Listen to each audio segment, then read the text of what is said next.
नमस्कार मित्रांनो, आज या मालिकेमध्ये आपण पाहणार आहोत की कमळी आता पडायला लागलेली असते म्हणून ऋषी तिला सावरतो. कमळी आणि ऋषी दोघे सुद्धा आता पडलेली असतात. कमळी खाली असते आणि तिच्या अंगावर ऋषी असतो. एकटक दोघांना ते बघत असतात.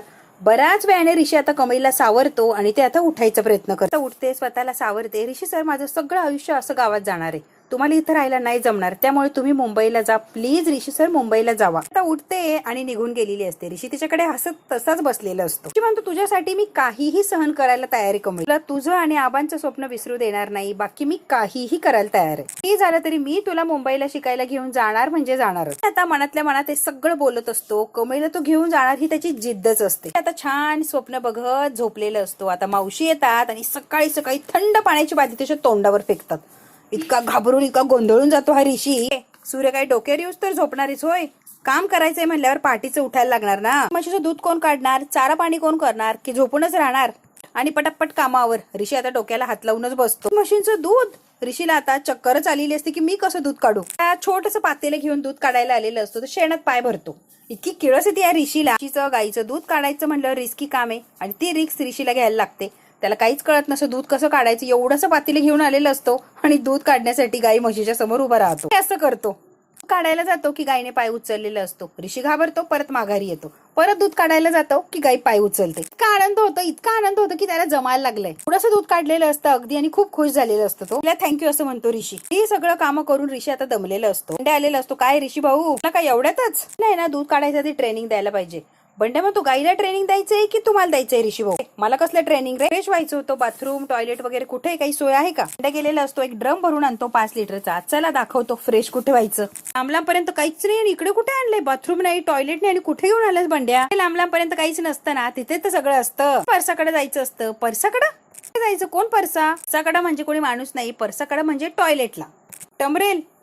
आता ऋषीचं इतकी वाईट परिस्थिती झालेली असते की त्याला बाहेर जायला लागतंय. अशा पाण्यात परसाकडे जायचंय बंड्या, तुला तरी कळतंय रे. म्हणून पाणी तरी मिळालं नाही तर दगड गवत यांनीच काम करून टाकायचं. दगड गवत शी. नका प्रश्न विचारू बरं. कामासाठी आलाय ते काम करा, नका माझं डोकं खाऊ. तिकडे वाटतं ना तिकडे जाऊन बसा. म्हणजे इतकं सोपं वाटलं ऋषी भाऊ? सोपं नाहीये गाव. म्हणजे गंभीर विषय, एकदम गंभीर विषय. तिला सॉलिड असं टेन्शन आलेलं असतं की या एवढ्या अवघड सिच्युएशन मधून कसं बाहेर पडायचं. बंड्या म्हणतो होईल सवय, होईल सवय. गाव पुस्तकात वाचून नाही कळत ऋषी भाऊ. ऍक्च्युली इथे आल्यावर अनुभवतो ना तेव्हा गाव कळतं. गाव काय आहे ना तेव्हाच कळतं. रानामानात खेळायला लागतं, जगायला लागतं, लहानाचं मोठं व्हायला लागतं, तेव्हा कुठे गाव आणि गावाची किंमत कळते. ते उघड्यावर कसं बसायचं मला नाही जमणार. जी की हायजेनिक आहे का? नाही. मला वाटलंच मला हा प्रश्न असणार. मुंबईला जायची तयारी करा. चला चला चला चला. ए बंड्या थांबा, त्या गोष्टी करायची नाही. या बंड्या सारखं जायचं म्हणायचं नाही. काहीतरी ऍडजस्ट. आंघोळीसाठी आणलेलं असतं. डायरेक्ट विहिरीवर घेऊन आलेलं असतो. चला तुम्हाला गावाकडचं बाथरूम दाखवतो. ऋषीला आता उघड्यावर आंघोळ करायची असते. विहिरीच्या कडेलाच पाणी शेंदायचं आणि लगेच अंगावर घ्यायचं. बाथरूम दिसत नाहीये. बाथरूम कुठे आहे? कडचं ओपन बाथरूम बघितलं का? नाही ना, मग एन्जॉय करा की. तो सॉफी झाडू नको बंड्या. बाथरूम कुठे दाखवा. कुठे आहे? विहीर आहे तरी पाणी विचारताय होय? ती आता उभा राहिलेला असतो. बंड्या त्याला विहिरीतून पाणी शेंदून देतो. असं पाणी काढायचं ऋषी भाऊ आणि असं बादलीत ओतायचं. ऋषी हात घालतो. अरे गार रे बंड्या पाणी. हा थंड आहे ना, मस्त आहे ना. कपडे काढायचे, बजरंगबलीचं नाव घ्यायचं. एका मिनिटात ती बादली अंगावर ओतून घ्यायची की झाली आंघोळ. एका सेकंदात जिकडं तिकडं. तर खरं तर ऋषीला मगाशी टॉयलेटला जायचं असतं तेव्हा सुद्धा त्याला टेन्शन आलेलं असतं. तर काय करू आणि काही नाही, काही सुचत नसतं. त्याच्यासाठी सगळंच अवघड गोष्टी असतात. त्याला ऑकवर्ड फील होत असतं की हे बाहेर कसं. तेव्हा त्याने ऍडजस्ट केलेलं असतं. बंड्याने त्याला धमकी दिलेली असते की शहरात निघायचं, लगेच मुंबईला निघायचं. तेव्हा तो घाबरतो आणि काहीच बोलत नाही. आता मात्र जेव्हा आंघोळीला डायरेक्ट विहिरीवर आणतो बंड्या, त्याला कळशीनं पाणी शेंदून देतो. थंडच पाणी बादलीत ओतलेलं असतं. ऋषी भाऊ आता इथे उघड्यावरच कपडे काढायचे, बादली ओतून घ्यायची, झाली की आंघोळ. आता मात्र ऋषी असे मोठे मोठे डोळे करतो आणि या बंड्याकडे बघत असतो की हे बंड्याचं चाललंय तरी काय. उघड्यावर कोणी आंघोळ करतं का? बंड्याला काही कळतंय का? बाईकडे पोरांची मावशी कपडे धुत असतात तर बंड्या आता तिथे उभा असतो समोर. तर ऋषी त्याला डोळ्याने खुणावत असतो. या मावशी आणि यांच्यासमोर मी कसं आंघोळ करू? आता दुसऱ्या बाईच्या समोर ऋषी कसा आंघोळ करणार? त्यामुळे त्याला ऑकवर्ड फील होतो. तो म्हणतो मी इथे आंघोळ करत नसतो. त्यांच्या समोर कपडे काढायचे, सगळ्यांच्या समोर आंघोळ करायची. बंड्या तुला काही कळतंय रे? बंड्या म्हणतो मला सगळं कळतंय, तुम्हालाच काही कळत नाहीये ऋषी सर. कशाला आंघोळ करताय? बघू उद्या परवा कधीतरी वेळ मिळेल तेव्हा बघू. आणि इथं कोणी नसेल ना तेव्हा तुम्हाला मी नक्की आंघोळीला आणेन. मुंबईला जायची तयारी करा बरं. सगळ्यात सोपं, तुमच्या घरात 4 भिंतीच्या आत आंघोळ करा की मस्त एन्जॉय. तुम्ही आता चला चला मुंबईला जायला आवरायला लागा. जमणार नाही ऋषी भाऊ, नाही जमणार. एक मिनिट.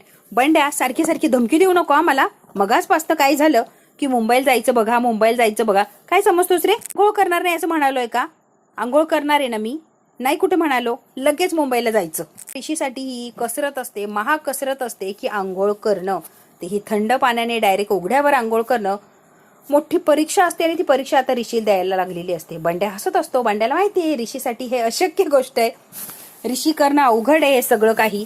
आता बंड्या हसतो आणि त्याच्याकडे बघत असतो. आता ऋषी कसं आणि काय करतो हे बंड्या बघतच तिथे थांबलेलं असतो. त्यासाठी डायरेक्ट आंघोळ करणार आहे मी, कमळीसाठी मी आंघोळ करणार आहे. बंड्या आता लाजतो, कपडे काढत असतो. समोर त्या मावशी कपडे धुवत असतात. त्याला जरा ऑकवर्ड वाटतं की कसं कपडे काढायचे आणि कसं आंघोळ करायची. इथे त्या मावशी काय हटत नसतात आणि ऋषीला तर आंघोळ करायचीच असते. आता बंड्या काय मस्तपैकी उभा राहिलेलं असतं. आंघोळ करायची तर करा, नाही तर तसेच फिरा. तो म्हणतो नाही कमळीसाठी मला आंघोळ करायची म्हणजे करायचीच. आता प्रोसिजर चालू झालेली असते. ऋषीची शर्ट वगैरे काढण्याचा प्रयत्न करतो. त्या मावशीच्या समोर उभं केलेलं असतं ऋषीने. आता कुठे त्याने पॅन्ट काढलेली असते. ती बादली आता अंगावर ओतून घ्यायची असते. आता खरी कसरत. बाप रे, थंड पाण्याने आंघोळ करायची असते ऋषीला. इतकं त्याचं जोर आलेलं असतं पण पर्याय नसतो. आता एक तांब्या अंगावर ओतून घेतलेलं असतो. बंड्या म्हणतो शब्बास, सुरुवात केली आहे ना, शब्बास. आता त्याच विहिरीवर निंगी आणि कमळी सुद्धा पाण्याला आलेले असतात. आता ऋषी तर आंघोळ करत असतो, निंगी आणि कमळी सुद्धा पाण्याला. आता खरी गंमत असते. ऋषी पाण्याने आंघोळ करतो, थुडथुड उडायला लागलेला असतो. त्याला ते थंड पाण्याची सवय नसते. अगदी एक तांब्या त्याच्यात घेणं जीवावर आलेलं असतं. अगदी कसं तरी होत असतं त्याला. फार हाल होत असतं त्या ऋषीचे. आणि कमळी सगळं डोळ्याने बघत असते. तिला अजिबात बघवत नसतं की माझ्यासाठी ऋषी सरांचे काय आणि किती हाल चाललेत. ऋषी आता आंघोळ करत असतो. समोर तो कमळीला बघतो. आता कमळी हळूच स्वतःचा हंडा खाली ठेवते. इकडून फिरून अशी येते, बादलीतला तांब्या घेते, स्वतःच्या हाताने ऋषीला आंघोळ घालायला लागली. इतकं सुंदर आणि गोड असं स्वप्न उघड्या डोळ्याने ऋषी बघत असतो. बंद करून एन्जॉय करत असतो की कमळी मला आंघोळ घालते तिच्या स्वतःच्या हातानं. आता कमळी मला आंघोळ घालते म्हणून इतका खुश झालेला हा ऋषी डोळे जेव्हा उघडतो तर समोर कोण असतं तर आपला बंड्या भाऊ स्वतःच्या हाताने अगदी प्रेमाने आंबळून चोंबाळून ऋषीला आंघोळ घालत असतात. ते गाणं आठवलं असतं ऋषीला. सगळं एन्जॉयमेंट चाललेली असते. वा कमळी मला आंघोळ घालते यासारखं स्वर्ग सुख नाही. आणि खरं तर आपले बंड्या भाऊ आंघोळ घालत असतात. त्या गोड स्वप्नातून जेव्हा बाहेर येतात, बंड्या आंघोळ घालतोय, कुठे पडू आणि कुठे नाही अशी अवस्था होते ऋषीची. बंड्या म्हणतो मीच आहे. लांब उभा राहून ह्या ऋषीची गंमत बघत असते. त्यांनी लगेच इमॅजिन केलेलं असते की हीच समोरून येऊन मला आंघोळ घालते. खरं तर कमळी खूप लांब उभी राहिलेली असते. ती काही ऋषीच्या जवळ आलेली नसते. आता कमळीकडे बघतो आणि परत पटापट ते गार पाणी अंगावर ओतून घ्यायला लागलेलं असतो. कमळीला फार वाईट वाटतं की ऋषीचे खूप हाल चाललेत. इकडे आता अनिका असते. ताराला म्हणते तुम्ही असं कसं जाऊ दिलं त्याला? मी विचारते नयनतारा आंटी, तुम्ही त्याला जाऊच का दिलं? कसं जाऊ दिलं हा काय प्रश्न आहे अनिका? तो बाहेर गेलाय, कुठे गेला, काय गेला काहीच माहित नाहीये. प्लीज अनिका, माझा टाइम वेस्ट करू नका प्लीज. मला जाणून घ्यायचं असतं की ऋषी कुठे आहे. त्यासाठी ती धडपड करत असते. नयनताराला फोनवरही विचारलेलं असतं की ऋषी कुठे आहे, तेव्हा ती म्हणालेली असते की मला माहित नाहीये. आता डायरेक्ट घरीच येऊन बसते आणि ऋषी कुठे आहे मला सांगा. नयनतारा म्हणते मला माहितीच नाही तर मी तुला काय सांगणार आहे, आणि जर मला माहिती असतं तर मी तुला सांगितलं असतं. माझा टाइम वेस्ट करू नको, तू निघ अनिका इथून. टेन्शन आले की तो कुठे गेला. प्रेझेंटेशन आहे आणि ऋषीच नाहीये. तुला फार छान वाटत असतं की ऋषी नाहीये आणि प्रेझेंटेशन मी स्वतः करणार आहे. जे क्रेडिट ऋषी घेऊन जाणार असतो ते आता रोहितला मिळणार असतं. रोहित फार खुश असतो की ऋषीने अजून येऊच नाही असं त्याला वाटत असतं. याला सगळं ऋषीचं क्रेडिट घ्यायचं असतं आणि तो ते घेणार असतोच. तारा स्वतःच्या डोक्याला इतका त्रास करून घेते, हा मुलगा नक्की कुठे गेलाय हेच माझ्या लक्षात येत नाही रे. नाही, निरोपने अचानक गायब झालाय. म्हणतो डोंट वरी, मी देतोय ना प्रेझेंटेशन. मी म्हटलं ना सगळं क्लिअर करतोय. कशाला ट्रेस घेतेय तू? रिलॅक्स. मला फक्त बिझनेस साठी हवाय, बरोबर ना? बिझनेस, मीटिंग, प्रेझेंटेशन यासाठी ऋषी हवाय. पण मला कशासाठी हवाय? मी प्रेम करतेय त्याच्यासाठी हवाय माझा ऋषी. प्रेम करते, तुम्हाला भेटत नाहीये, बोलत नाहीये, त्याचं काही नाही वाटत आहे. आणि प्रेझेंटेशनचं पडलंय होय. ही आणि काय इथे सुद्धा आता सर्किट सारखी वागायला लागलेली असते. नयनताराच्या समोर येऊन ती काहीही बडबडत असते. ऋषी फक्त प्रेझेंटेशनसाठी हवाय आणि मी त्याची वाट बघून मरायला लागली. तर माझं काही नाही तुम्हाला. आणि काय तर म्हणे प्रेझेंटेशन कसं करायचं काय नयनतारा आंटी. आणि का म्हणते एक सेकंड, ती गावछाप कमळी व्हिलेज मध्ये गेलीये. तिच्या व्हिलेज मध्ये ती गेलीये, बरोबर ना? तिच्या पाठी तिथे गेला असेल का? जाऊ शकतो इथं गावछापच्या मागे तो. आता असा राग येतो आता ही आणि का काहीही बोलत सुटलीये. माझा ऋषी त्या कमळीच्या कशाला गावाला जाऊन बसणार? म्हणतो व्हॉट नॉनसेन्स. आणि का काही अक्कल आहे का? गप की जरा. ऋषीला सक्त ताकीद दिली की कमळीच्या आसपास सुद्धा भटकायचं नाही. तिच्या गावाला कसं जाईल ग तो? आणि का उगाच काही इथे येऊन बडबडत जाऊ नको. लक्षात ठेव, ऋषी तिकडे जाणार नाही, 100% गॅरंटी. आणि सगळ्यात महत्वाचा, आईचा खूप लाडका मुलगा येतो, तिला असा धोका देणार नाही आणि खोटं बोलून तो अजिबात जाणार नाही. खूप मान देतो, खूप रिस्पेक्ट देतो, ज्यामुळे आईचं नाव असं उंच होतं आणि आईला फार प्राऊड फील होतं. माझा ऋषी खरंच आहेच तसा आणि आहेच आमचा ऋषी तसा. नाव खराब होईल असं तो काहीही वागणार नाही, मला गॅरंटी आहे. ही ऋषी साठी आईहून मोठी नाही या, लक्षात ठेवायचं. आणि परत काही बडबड करायची ती विचार करायचा. आणि का रोहित मुद्दाम खूप काही बोललेलं असतो नयनताराच्या समोर. आता तीर कुठे निशाण्यावर लागलाय, रोहितला हेच हवं असतं आणि बरोबर तेच झालेलं. सांगू का, अनिका म्हणते मला काहीतरी वेगळंच फील होतंय. ऋषी त्या कमळी टमळीच्याच विलेज मध्ये जाऊन बसलाय, मी सांगते, गॅरंटेड सांगते. स्वतः जाते आणि चेक करून येते की डोंट वरी नयनतारा आंटी, भेटला तर मी घेऊन येईन, मी स्वतः तिथे जाणार म्हणजे जाणारच. आता 1 मिनिटही थांबत नाही आणि पळतच सुटलेली असते कमळीच्या गावाला. रोहितला फार एन्जॉय, फार मज्जा वाटत असते. एक तर ही मेंटल अनिका ऋषीला शोधायला जाणार आणि आजचं प्रेझेंटेशन मी स्वतः करणार, त्याला फार छान वाटत असतं. आता अनिका तर निघून गेलेली आहे काहीतरी डोक्यात भरवून. नयनतारा शांतपणे म्हणते मला असं वाटायला लागले रोहित खरंच ऋषी त्या कमळीच्या गावाला गेला असेल का. आता हसायला लागलेलं असतो. जर नाही आला वेळेत तर प्रेझेंटेशन तुलाच करायला लागणार आहे रोहित. रोहितने सगळी तयारी केलेली असते, कारण त्याला माहितीये 100% प्रेझेंटेशन हे मीच करणार आहे, त्यामुळे तो तयारीतच असतो. नयनतारा म्हणते ओके, लक्षात ठेव, प्रेझेंटेशन तुलाच करायचं. तारा निघून गेलेली असते. रोहितला फार हसायला येत असतं, इतका आनंद झालेला असतो त्याला की बस. आता राधिका आलेली असते. राधिका म्हणते काय करू, आईंना सांगू का खरं, काय ना आपण फसवतोय, काय ना अंधारात ठेवतोय, मला असं वाटतंय की मी सांगायलाच पाहिजे आईंना, ऋषी कुठे गेला हे कळायलाच पाहिजे. तेच म्हणून हिंमत करते. आता राधिका झालेली सुद्धा असते, ताराच्या मागे अगदी पटपट पटपट चाललेली असते. रोहित येतो आणि तिचा हात पकडतो. काय काय हे कुठे चाललीस एवढ्या घाई नाही, सगळं सांगायला जातेस ना, ऋषी कुठे काय काय, हो ना, फार काळजी आहे ना तुला. नंतर काय आमचं माहेरी जायची तयारी ठेवायच्या, जा खुशाल सांग आईला तू, पण नंतर लगेच माहेरी निघायचं. ते काय लक्षात ठेवायचं, मी, माझी आई, माझा भाऊ काय ते बघून घेऊ, आमच्यातला प्रॉब्लेम आहे आम्ही सॉल्व्ह करू, तुला आमच्या मध्ये यायचं काहीच गरज नाहीये. आता परत दम दिलेला असतो राधिकाला, तुला जेवढी कामं दिलीत ना तेवढी तुझी कामं करायची आणि गप्प बसायचं. तुझ्या लायकीची ना कामं तेवढीच करायची, लायकी नसलेली कामं हातात सुद्धा घेऊ नको. तू काही झालं तरी राधिका, आणि हे विसरू नको ग, प्लीज प्लीज प्लीज लवकर, फार गरज आहे तुझी, तू यायलाच पाहिजे इथे. राधिकाला असं वाटत असतं की आजचं जे प्रेझेंटेशन आहे ते ऋषीनेच करावं.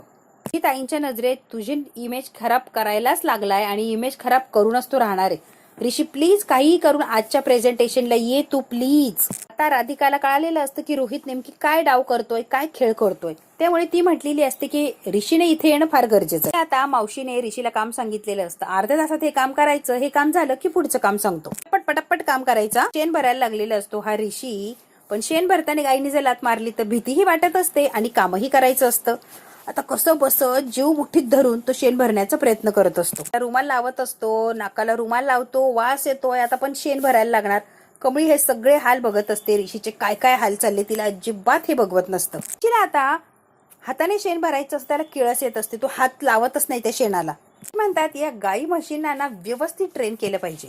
कसं आहे ना, टॉयलेट बांधून द्यायचं, ते बरोबर टॉयलेटमध्ये व्यवस्थित जाणार, तिथे टॉयलेट करणार, म्हणजे शेण बिन भरण्याची काही गरजच नको. ऋषी आता गाई मशीनकडे बघतो आणि हे मनाने सगळं काही बोलत असतो. आयुष्य सोपं असतं तर काय हवं होतं अजून. बंड्या, निंगी, कमळी लांबून ऋषीची गंमत बघत असतात, किती हाल आणि कसे हाल चाललेत.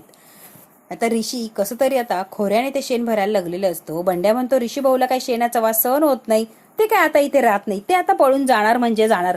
होय रे बंड्या, कडची गुरं ऐकणारे होय, भल्या भल्यानं पळून लावलंय. आता ऋषी सर काय चीज आहे बघ, तू ते पळून जाणार म्हणजे जाणार.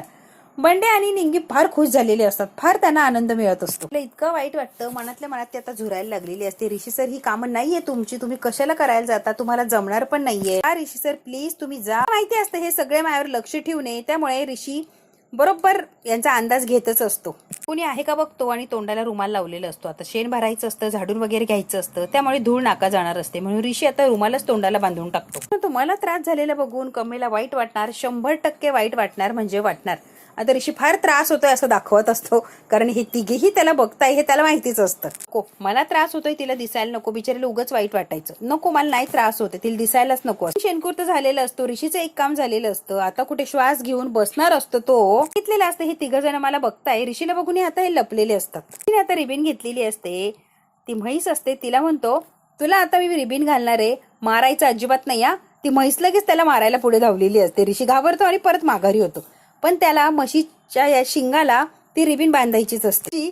रिबीन बांधलेली असते, म्हशीला इतका हसतो ते रिबीन बघून, आणि आता कमळीला सुद्धा हसायला येतं की हा म्हशीला रिबीन बांधून हसतोय. आता प्रेझेंटेबल दिसताय ना, आता आपण फोटो काढूया. आता गायांच्या बरोबर आता फोटो काढायचा असतो, म्हशींच्या बरोबर फोटो काढायचा असतो. काढून झाल्यावर त्या म्हशींना म्हणतो थँक्स. दुसऱ्या गायीकडे येतो आणि म्हणतो तिथे कमळी ना तिच्यासाठी करतोय सगळं व्यवस्थित, फक्त फोटो काढायचा, शांत उभा राहायचं, पोज द्यायची. मुंबईला घेऊन जायचे आणि त्याच्यासाठी मला तिला कन्व्हिन्स करायचे, काहीतरी प्रयत्न मला करत राहायचे. Smile please, smile please. अगं स्माइल कर की. त्या गाईला हा म्हणत असतो की स्माइल प्लीज. तिच्यासोबत त्याला सेल्फी काढायची असते. नाही द्यायची तिला स्माइल, ते नको देऊ मी काढतोच. तसाच फोटो काढलेला असतो. कमळी हे सगळं बघत असते, इतकं वाईट वाटतं, पण फक्त ठोंब्यासारखी ती उभीच राहिलेली असते. झालेलं असतो. परत त्या गाईला सुद्धा थँक्स असं म्हणतो ऋषी.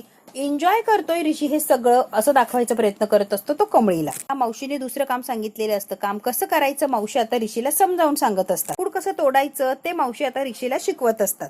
हळूहळू हळू करू नकोस, फास्ट काम करायचंय. लाकडं पेटायला सुद्धा 3 दिवस लागतील. पटापट पटापट सांगितलं तशी लाकडं तोडायची. ऋषी म्हणतो हो मावशी मी तसंच करणार. ऋषी म्हणतात ऋषीला तू करून दाखव आता, कसं लाकूड तोडणार दाखव आता. पटापट आवरा, हातापायात जोर आहे तुझ्या, आता पटापट अशीच लाकडं तोड.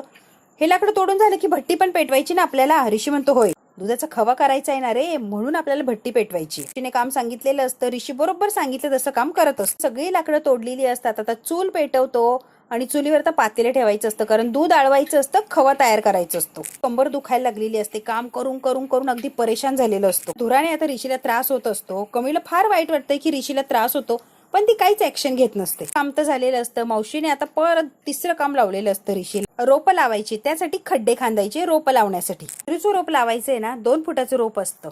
फुटाचा खड्डा लागणार की नाही, त्यामुळे 1 फुटाचा खड्डा खांद 1 फुटाचा खड्डा खांदायला लावते ऋषी. खड्डा खांदत असतो तेव्हा कमळी आलेली असते माघारून की ऋषी कसं काम करतोय ते बघण्यासाठी. की बंड्या कमळी ऋषीवर लक्ष ठेवून असतात रात्रंदिवस. ते बंड्या बासा खेळ फार सहन करताय ऋषी सर, आणि त्यांना काही सहनच होत नाहीये. पण झालं रे बंड्या बंद करा खेळ, पण काय करायचं सर ऐकतच नाहीये. व्हायचं का मुंबईला होऊन तरी कटाळतील आणि निघून जातील. मी बघतोय तो पोरगा काय हार मानणाऱ्यातला नाहीये. तिला घेण्यासाठी थांबले आणि कमळीला घेऊनच ऋषीभाऊ मुंबईला जाणार. हट्टी माणूस आहे 1 नंबर. म्हणते ऋषी सर जावा, तुम्हाला लई त्रास होतोय, मला नाही बघवते. ऋषी सर मुंबईला जा प्लीज. बघू आता ऋषीचा असह्य झालेला त्रास कमळीला सुद्धा असह्य होणार का, आणि शेवटी कंटाळून कमळी ऋषी सोबत मुंबईला जाणार का, हे जर बघायचं असेल मित्रांनो तर बघायला लागणार आपल्याला पुढचा भाग. हा भाग इथेच संपतोय. व्हिडिओ आवडल्यास लाईक शेअर सबस्क्राईब नक्की करा. धन्यवाद मित्रांनो.